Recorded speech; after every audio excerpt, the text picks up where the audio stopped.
Hello മച്ചന്മാരെ, നമുക്കിന്ന് carrot വെച്ചൊരു എഗ് ബുർജി ഉണ്ടാക്കിയെടുക്കാം.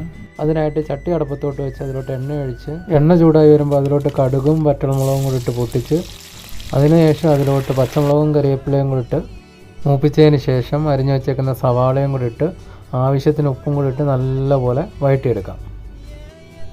നല്ലവണ്ണം വഴറ്റി വന്നതിന് ശേഷം അതിലോട്ട് നമ്മൾ ചീകി വെച്ചേക്കുന്ന ക്യാരറ്റും കൂടെ ചേർത്ത് നല്ലവണ്ണം മിക്സ് ചെയ്തെടുക്കാം.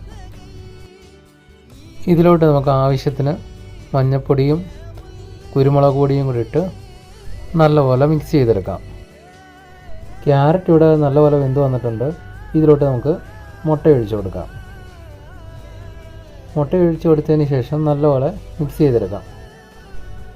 ഇത് നല്ലപോലെ മിക്സ് ചെയ്തതിന് ശേഷം ഒരു 5 മിനിറ്റ് ആകുമ്പോഴത്തേക്കും നമ്മുടെ ക്യാരറ്റ് വെച്ചുള്ളൊരു എഗ് ബുർജി റെഡി ആയിട്ടുണ്ട്.